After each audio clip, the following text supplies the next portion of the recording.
challenge. And I believe that most anything can be worked out.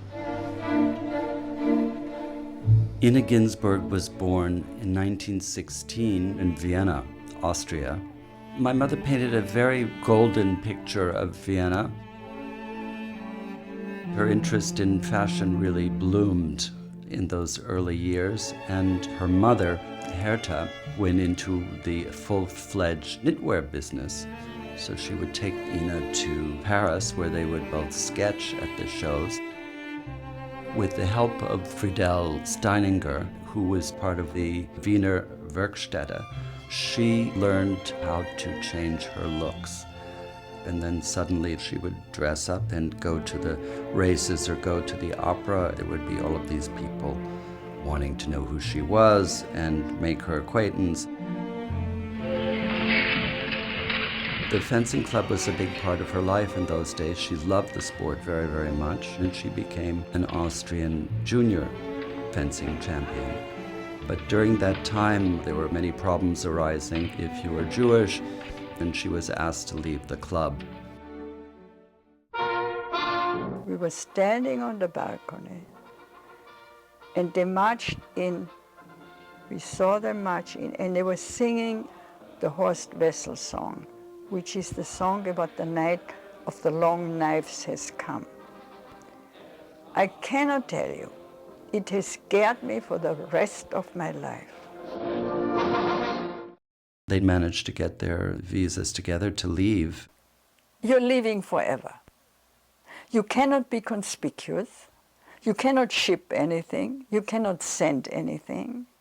I packed, literally, for every season, in 2 suitcases.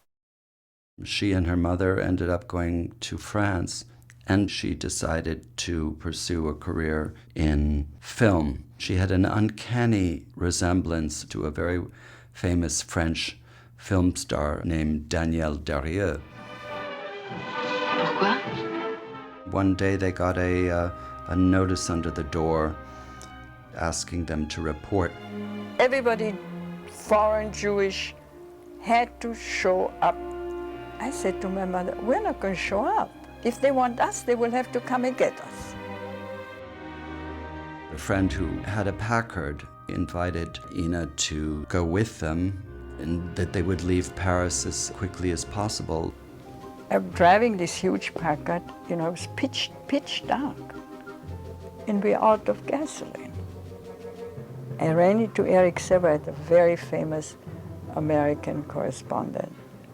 I said, please, you've got to save us. He said, okay, I'll give you some coupons.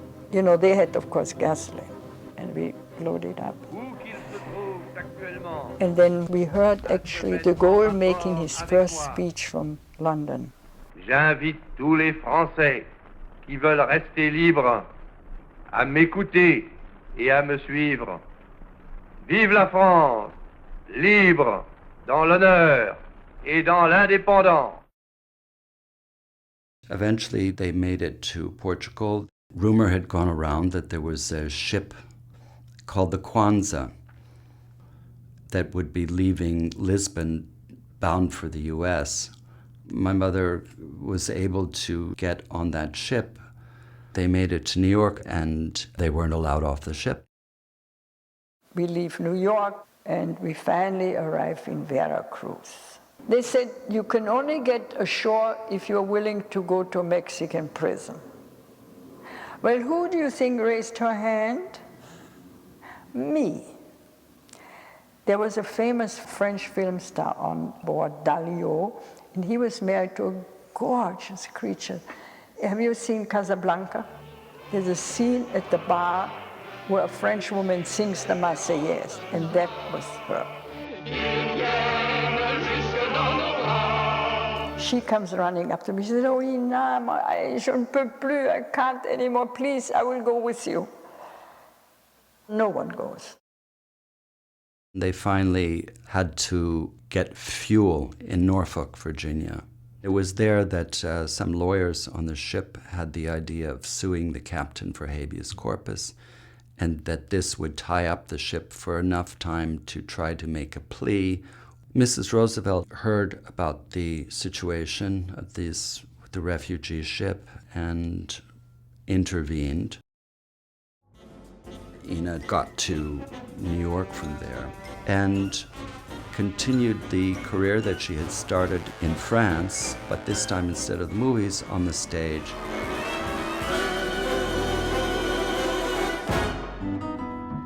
The war was drawing to a close, and then the question was, would they go back? Would she continue life in Vienna? She used her fake French passport and was able, through her friends in Paris, to get a military pass. Her primary mission there was to see what had happened to the family business. I went there unannounced. You know what the woman said who was running it?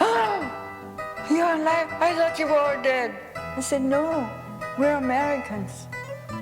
Her friend from Vienna, Rosie, had a cousin, Abe Pritzker.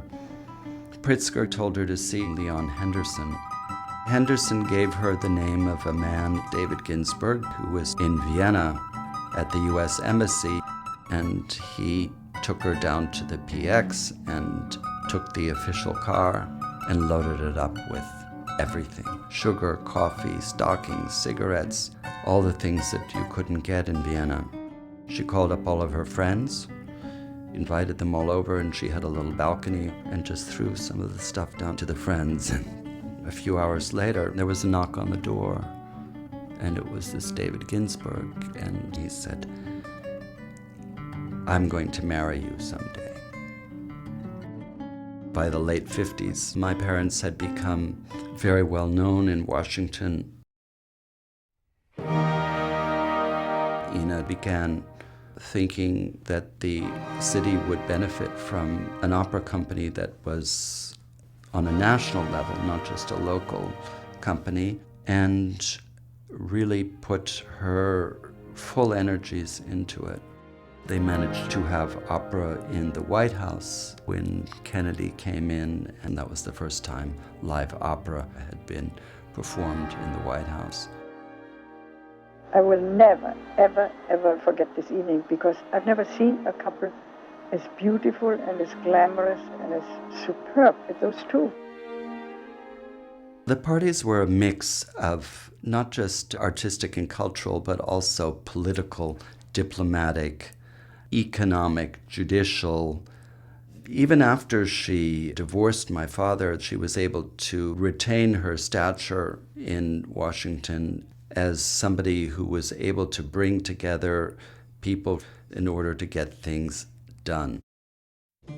One day she got a phone call asking if she would give a party for Andy Warhol. She knew Andy Warhol's reputation, she liked his work, and he came to Washington and loved it. Andy and I were in a taxi going to Studio 54, and we stopped at the red light. There were young men who walked around New York with bright red hair standing way up, or bright green hair standing way up.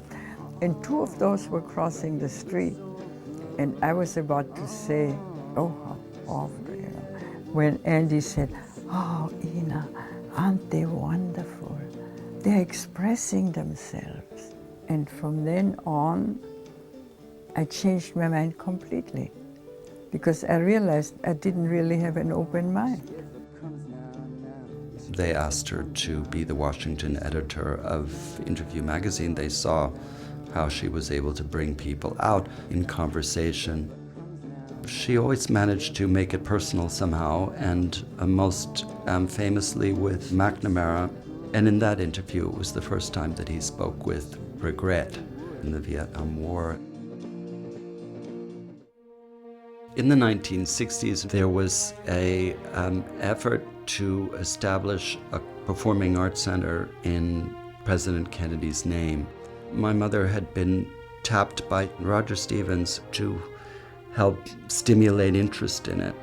We will create an American Film Institute. The American Film Institute, which had been established by an act of Congress, was asked to be part of the John F. Kennedy Center for the Performing Arts. George Stevens, Jr., who was running the AFI at the time, asked Ina to help him launch the AFI in the Kennedy Center. The first project was the film 1776 premiere, and she invited all her friends and the Kennedys and their children. The Kennedy Center wasn't finished yet.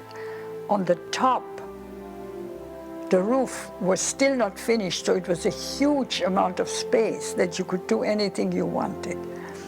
And we decided we were going to make it a children's party. It was a lot of fun, actually. The children had a heavenly time, and Jack Warner was very happy. George asked Ina to stay on, and this became a go-to place in Washington. One of the reasons my mother worked so hard for the arts in Washington on behalf of culture, you could say generally, is she felt it was a right of human beings to have the exposure and access to all different art forms. It's part of education, it's part of growing up, it's part of learning. It was a right.